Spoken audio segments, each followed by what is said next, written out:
hari ini akan bahas mengenai relining dan rebasing. Nah, mungkin beberapa orang pada suka Frosto, cuma buat beberapa orang Frosto itu sedikit mengerikan ya. Gitu. Ini kita bahas mengenai perbaikan gigi tiruan. Nah, sebenarnya untuk perbaikan gigi tiruan itu tidak hanya terbatas pada relining dan rebasing aja. Ada satu lagi namanya repair. Repair itu kita lakukan kalau misalnya si gigi tiruannya itu patah. Nah, ini kita bahas perbaikan gigi tiruan kalau misalnya gigi tiruannya itu tidak patah.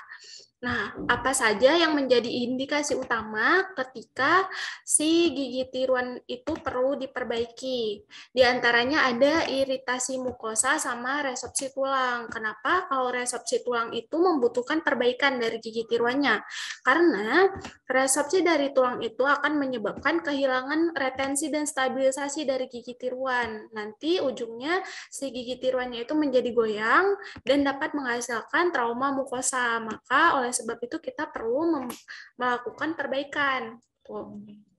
Nah, untuk perbaikan gigi tiruan ini yang kita bahas hari ini adalah relining dan rebasing. Untuk relining itu sendiri, dia menambahkan lapisan gigi tiruan pada permukaan cetak. Pada permukaan cetak, sedangkan kalau rebasing, dia mengganti hampir seluruh basis dari gigi tiruannya. Nanti untuk permukaan cetak ini kita lihat di belakang, yang mana sih yang kita sebut sebagai permukaan cetak dari gigi tiruan.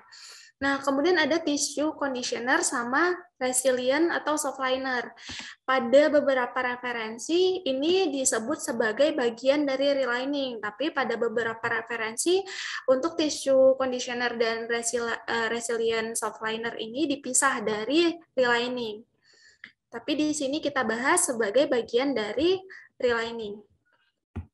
Untuk tissue conditioner itu sendiri, dia kita lakukan untuk penanganan jaringan yang teriritasi. Jadi kalau misalnya pasiennya datang dengan keluhan nyeri akibat tertekan gigi tiruan, nah itu kita lakukan tissue conditioner terlebih dahulu hingga nanti jaringannya itu sembuh.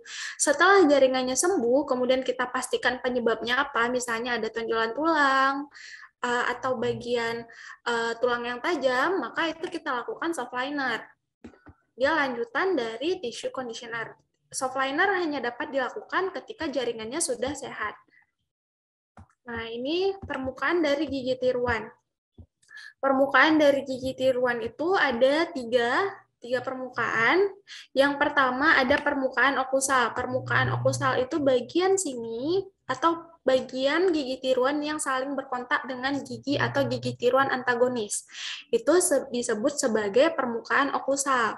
Sedangkan permukaan poles, ini yang bagian hijau ini kita sebut sebagai permukaan poles, dia merupakan permukaan yang tidak berkontak langsung dengan mukosa dan perluasan dari permukaan okusal.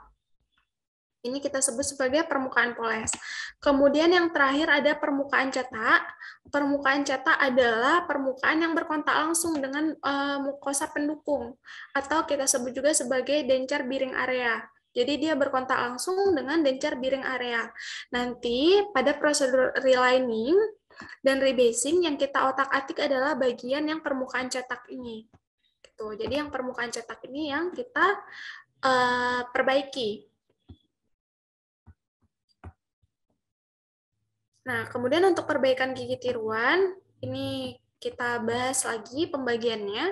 Perbaikan gigi tiruan itu terbagi menjadi rebasing, relining, remake. Remake ini membuat kembali gigi tiruannya, kemudian repair yang tadi.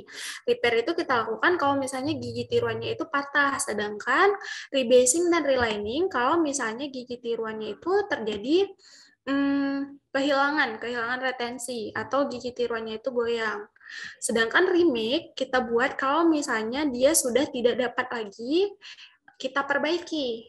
Untuk remake itu biasanya dilakukan ketika sudah terjadi perubahan dimensi vertikal yang terlalu besar ataupun sudah terdapat atrisi ataupun abrasi pada permukaan okusal gigi tiruan. Itu baru kita buat remake.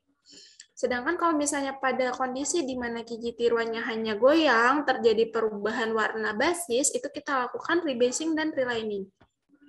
Untuk relining ini sendiri, dia terdapat pembagiannya lagi. Kalau berdasarkan fungsi, dia dibagi menjadi tissue conditioner, resilient liner, sama permanent liner.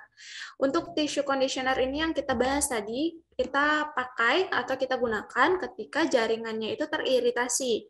Sedangkan resilient liner ini kita gunakan untuk lanjutan dari tissue conditioner ketika jaringannya itu sudah sehat. Untuk tissue conditioner dan soft liner itu sama-sama kita gunakan yang soft liner. Sedangkan untuk permanent liner itu kita gunakan yang hard liner. Ini bedanya nanti untuk soft liner ini terbagi lagi. Soft liner itu ada yang dari akrilik, ada yang dari silikon. Nanti mengenai kekurangan dan kelebihannya kita bahas di belakang. Kemudian berdasarkan pengerjaan, untuk si relining ini terbagi menjadi direct dan indirect. Kalau direct, itu kita langsung kerjakan di klinik. Jadi pasiennya tidak pulang dalam keadaan ompong. Gitu. Dia itu biasanya menggunakan resin acrylic soft cure. Kemudian, dia ini bertahan dalam jangka waktu yang cukup pendek, diantaranya kurang lebih 1 tahun. Yang termasuk sebagai pengerjaan direct itu adalah yang ketiga ini. Tissue conditioner, resilient liner, sama permanent liner itu bisa dilakukan di klinik atau secara direct. Sedangkan untuk indirect, dia itu dikerjakan di lab, sehingga biasanya pasiennya harus pulang dalam keadaan ompong gitu. Jadi kalau misalnya pasiennya itu butuh estetis, dia nggak bisa pulang dalam keadaan ompong, kita lakukan yang direct. Kemudian bedanya lagi dengan yang direct tadi, dia itu menggunakan resin akrilik yang heat cure. Beda ya, kalau misalnya direct kita pakai yang self cure atau swap polimerisasi resin akrilik, sedangkan kalau yang indirect kita menggunakan resin akrilik yang heat cure. Kemudian dia itu bertahannya lebih lama, lebih dari 1 tahun. Untuk yang indirect, dia hanya pengerjaan yang permanent liner. Tuh, berbeda sama yang direct tadi. Kemudian ini relining sama rebasing. Apa sih bedanya relining sama rebasing? Nah, ini yang bagian pink gelap ini merupakan gambaran dari resin akrilik yang baru.